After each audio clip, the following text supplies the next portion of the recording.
Hello दोस्तों, ज़्यादातर heart attack वाले पेशेंट में किया जाने वाला सबसे पहला इन्वेस्टिगेशन होता है ईसीजी यानी इलेक्ट्रोकार्डियोग्राफी। ये हार्ट अटैक के पेशेंट में किया जाने वाला सिंगल मोस्ट इम्पॉर्टेंट और सबसे सस्ता इजीली अवेलेबल इन्वेस्टिगेशन होता है। ज़्यादातर छोटी मोटी क्लिनिक्स में भी अवेलेबल होता है, 200-400 रुपये में किया जाता है। लेकिन आज हम डिस्कस करेंगे कि हार्ट अटैक के पेशेंट में इसकी वैल्यू क्या है, क्या क्या चीज़ें इससे पता चलती है, क्या नहीं पता चलती है, क्या चीज़ों पर इस पर रिलाई करना चाहिए, क्या चीज़ों में नहीं करना चाहिए। ये सारी चीज़ों पर बात करेंगे ताकि एक बेसिक अंडरस्टैंडिंग डेवलप हो कि हार्ट अटैक के पेशेंट में ईसीजी का क्या रोल होता है। टॉपिक पर जाने से पहले जो लोग हमारे चैनल पर नए हैं उन्हें रिक्वेस्ट करूँगा कि चैनल को सब्सक्राइब करें ताकि इंपॉर्टेंट और साइंटिफिकली करेक्ट इन्फॉर्मेशन के लिए आपको भटकना नहीं पड़े और आप मिस इन्फॉर्मेशन का शिकार ना हो जाए।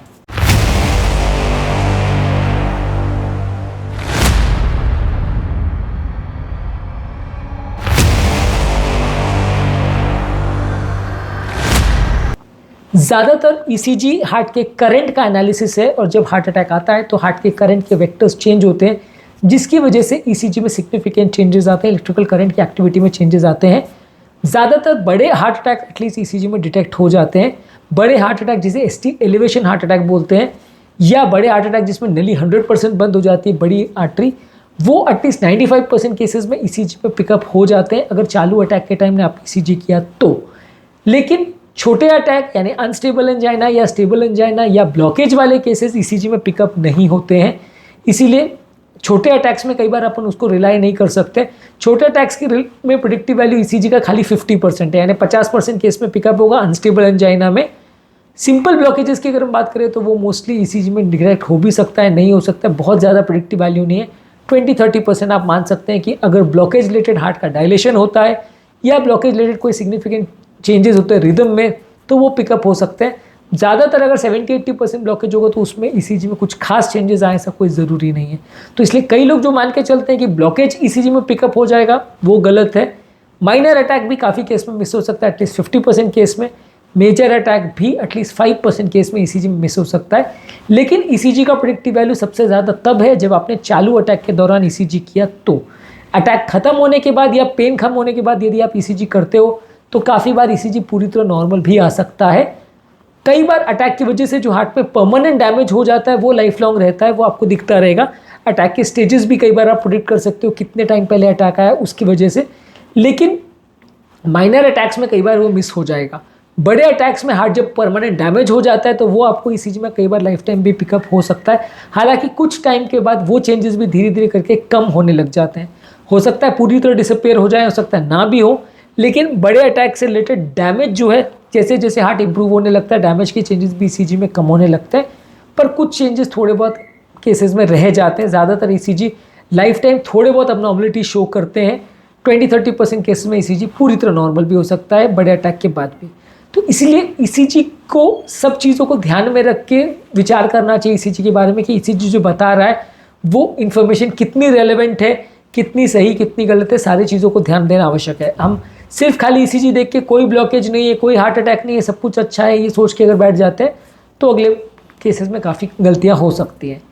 इसके अलावा डायग्नोसिस को कंफर्म करने के लिए कि कोई नली का अटैक है या नहीं, कौन सी नली का अटैक है, ये सारी चीज़ें भी ईसीजी बताता है। हालांकि इसमें भी बहुत ज़्यादा एक्यूरेसी नहीं है, लेकिन काफ़ी केसेस में कौन सी नली का अटैक है और कितना बड़ा अटैक है ये भी आपको ईसीजी में काफ़ी हद तक पता चलता है। कौन सी नली का अटैक है तो उसमें क्या है, कई बार एंजियोग्राफी या एंजियोप्लास्टी के दौरान स्ट्रैटेजी प्लान करने में मदद मिलती है। कई बार क्या है, ब्लॉकेजेस मल्टीपल नलियों में निकलते हैं, आपको कन्फ्यूजन हो जाता है कि स्टेंट करें तो कौन सी नली को पहले करें, कौन सी नली को छोड़ दें।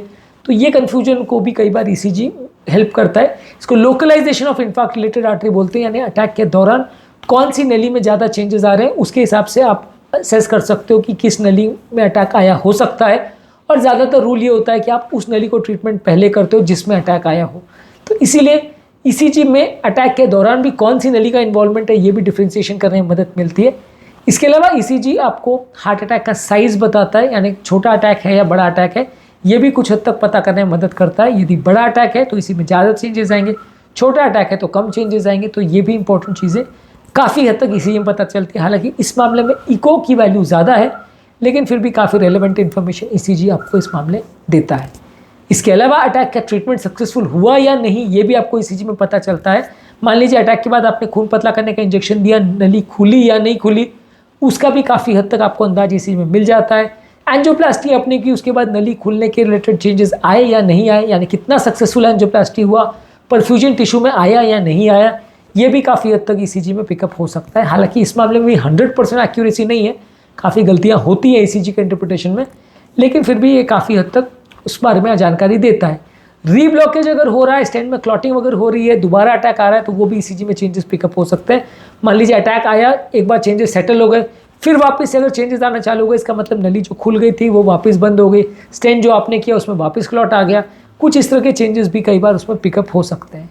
इसके अलावा अटैक के दौरान जो रिदम रिलेटेड प्रॉब्लम्स होती हैं, जो कि अटैक के केस में मृत्यु का काफ़ी इंपॉर्टेंट कारण होता है, कार्डियक डेंजरस जो अरिथमियाज होते हैं वो भी ईसीजी में कई बार पिकअप होते हैं।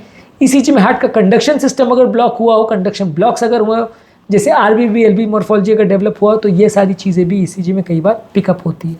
ओवरऑल ईसीजी आपको लॉन्ग टर्म स्ट्रैटिफिकेशन करने में मदद करता है कि इस पर्टिकुलर व्यक्ति में हार्ट अटैक में मृत्यु दर कैसा होगा, लॉन्ग टर्म प्रॉब्लम्स आने का चांस कैसा है, हार्ट अटैक के दौरान या हॉस्पिटल के डिस्चार्ज के बाद पेशेंट में प्रॉब्लम्स आने का चांस कितना है, काफ़ी कुछ रिस्क स्ट्रैटिफिकेशन करने में भी ईसीजी आपकी मदद करता है। फॉलोअप के दौरान जब पेशेंट वापस आता है तो कोई प्रॉब्लम्स तो नहीं आ रही, ईसीजी में कंडीशन बिगड़ तो नहीं रही, सुधार सही हो रहा है या नहीं हो रहा है, कोई वापस कंडक्शन ब्लॉक तो नहीं हुआ, स्टेंट में वापस क्लॉटिंग तो नहीं आई, ये चीज़ें भी काफ़ी हद तक ईसीजी में आपको मदद मिलती है जानने में।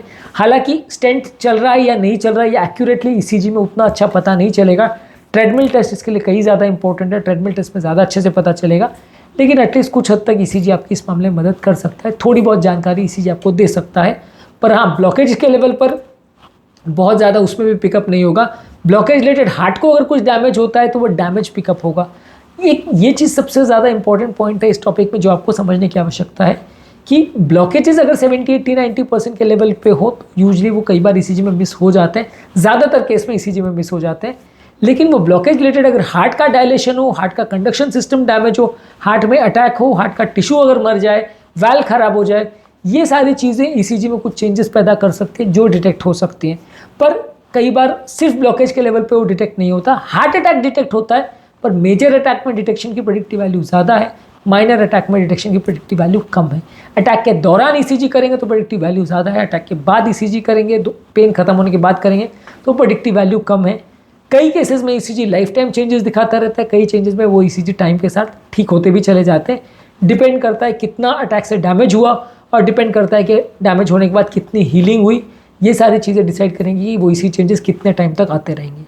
तो आज के टॉपिक में हमने बात करी अटैक के दौरान ईसीजी यानी इलेक्ट्रोकार्डियोग्राफी क्या क्या इंपॉर्टेंट इन्फॉर्मेशन हमें देता है, और क्या क्या चीज़ों में ईसीजी की वैल्यू है, कहाँ हम ईसीजी पर ट्रस्ट कर सकते हैं, कहाँ ईसीजी पर ट्रस्ट नहीं कर सकते हैं। इसके अलावा इको में, ट्रेडमिल टेस्ट में क्या क्या चीज़ें पता चलती है, ऑलरेडी काफ़ी सेपरेट वीडियोज़ में हमने डिस्कस किया है, ये ज़रूर चेकआउट करिए। ईसीजी के बाकी रोल्स पर भी हमने वीडियोज़ किए, ज़रूर चेकआउट करें, काफ़ी कुछ नया जानने को मिलेगा। उम्मीद करूँगा कि आज के टॉपिक में कुछ नई बातें जानने को मिली होगी। जो लोग हमारे चैनल पर नए हैं उन्हें रिक्वेस्ट करूँगा कि चैनल को सब्सक्राइब करें, ताकि इंपॉर्टेंट साइंटिफिकली करेक्ट इन्फॉर्मेशन के लिए आपको भटकना नहीं पड़े और आप मिस इन्फॉर्मेशन का शिकार ना हो जाए। Thank you.